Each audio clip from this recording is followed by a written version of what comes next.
Hey, good morning, Kilby family. Good morning. Welcome to another great day here at Kilby. So glad you're here with us this morning. Today is Tuesday, March the 8th, 2022. We've got another great day of learning, another great day of trivia questions from James and the Giant Peach. I hope you've been doing your reading. I tell you, the story is really starting to take off and getting to some very interesting action scenes if you use your imagination, as you're reading. I cannot wait to see the musical. I know it's going to be great. But we've got some trivia questions this morning. For those of you that are doing your reading, we're going to have a question for our kindergarten through second graders. And then we'll have a question for our third through sixth graders. So let's jump right into it this morning. Our question for our kindergarten through second graders is: who makes the beds in the Peach? Who makes the beds? Somebody goes around and makes the beds in the Peach. Who does that? That's your question. Who makes the beds in the Peach?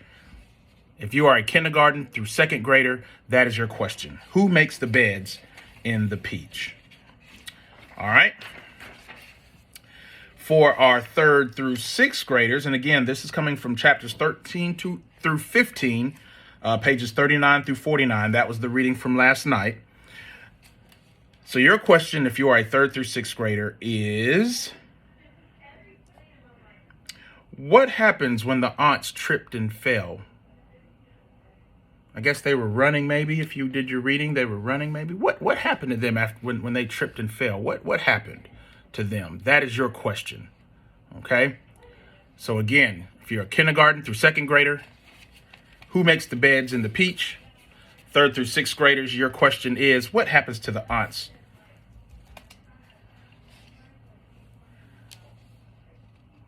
when they tripped and fell? What happened to them?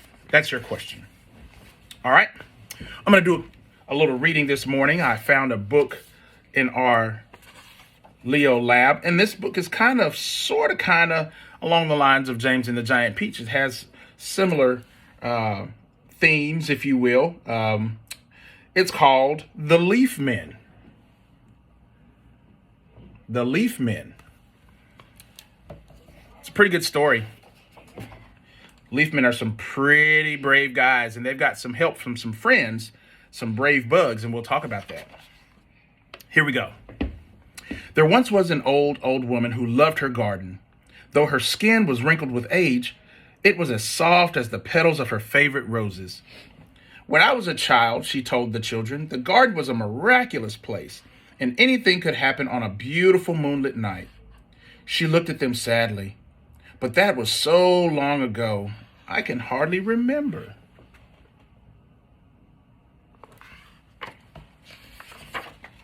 One day, the treasured rose bush grew sickly, and so did the old woman. She stayed in bed, and the flowers grew dry from thirst. They began to shrivel and die. The children were sad and uncertain. So were the insects of the garden.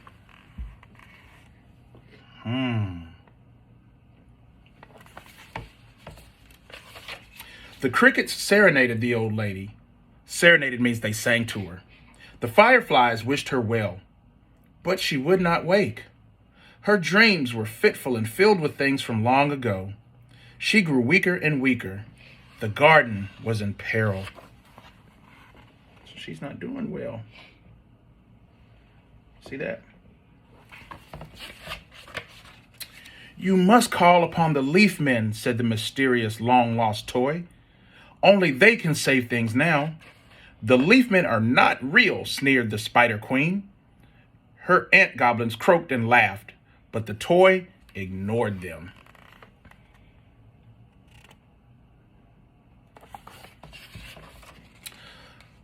To call the Leaf Men, the toy explained, one must climb the highest tree, and as the full moon touches the topmost branch, sing out low and sure, Leaf Men, we are in need. The insects had never known the toy to speak. For countless days and nights, he lay silently in the grass, lost and forgotten. His mystery had never been solved. Interesting. The insects had heard stories of the leaf men, but they were unsure.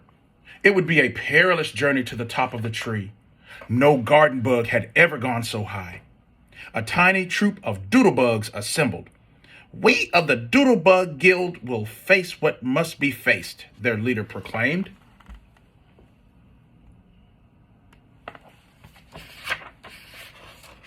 The Spider Queen laughed at them, but the Doodlebug leader stopped her short.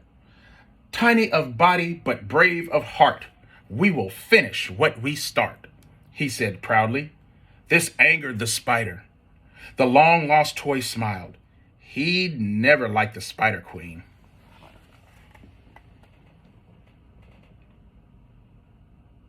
Yeah, she looks mad. It was windy as the doodlebugs began their climb. A storm was brewing. The other insects wished them well, but wondered if they could make it.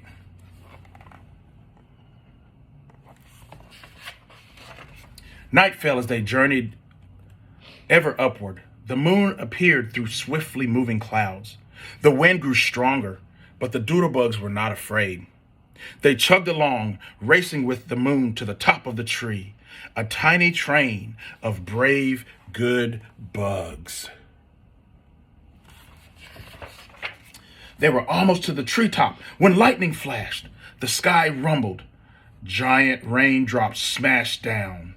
And then the Spider Queen appeared.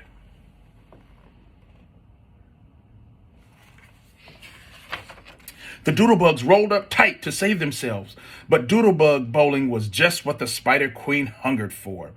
"No spider snacks are we," shouted the doodlebug leader. He tickled a goblin and got away. "Leaf men," he called out. "Leaf men, we are in need."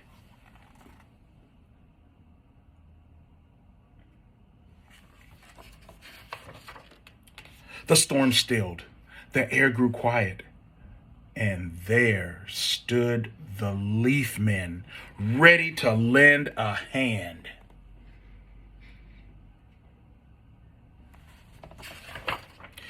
From branch to branch, the battle raged. With arrows made of thistle, the leaf men shot the spider through the heart.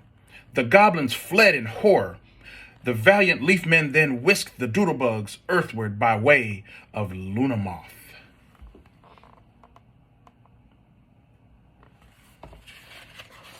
The leaf men were gardeners of a grand and elf in short.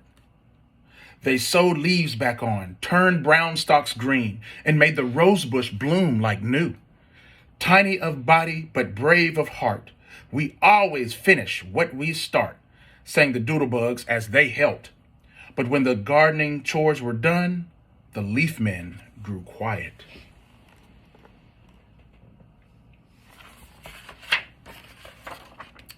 The Spider Queen is at last is dead, they told the long-lost toy, and only you can save things now.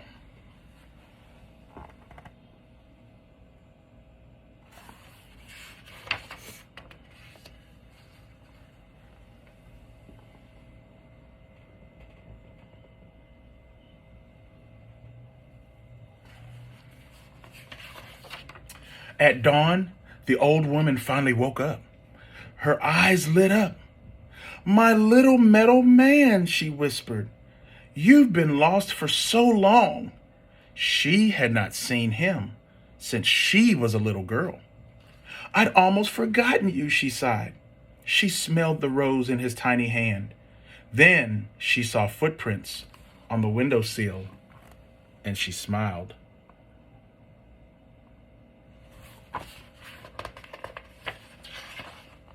Soon the old lady was back in the garden. "I remember now," she said. "My father gave me the meadow man to watch over me at night. My mother planted the rose bush to bring me comfort. I remember they told me that the leaf men watch over the garden and make sure everything's all right."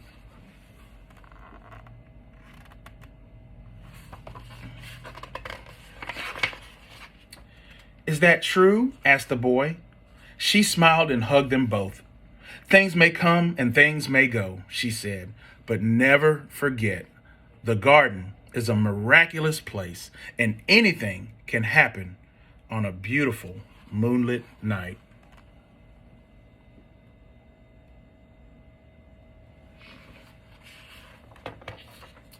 All right. That's the end of that story. The Leaf Men. I hope you enjoyed that book. I hope you enjoyed the imagery and the pictures. I tell you, that's a really, really neat story, and how those Leaf Men came to the rescue there at the end, saving the garden and helping the old lady kind of come back to health and back to herself. I hope you enjoyed that story. We're going to pause now for a brief moment of silence, guys, and then we will have our pledge.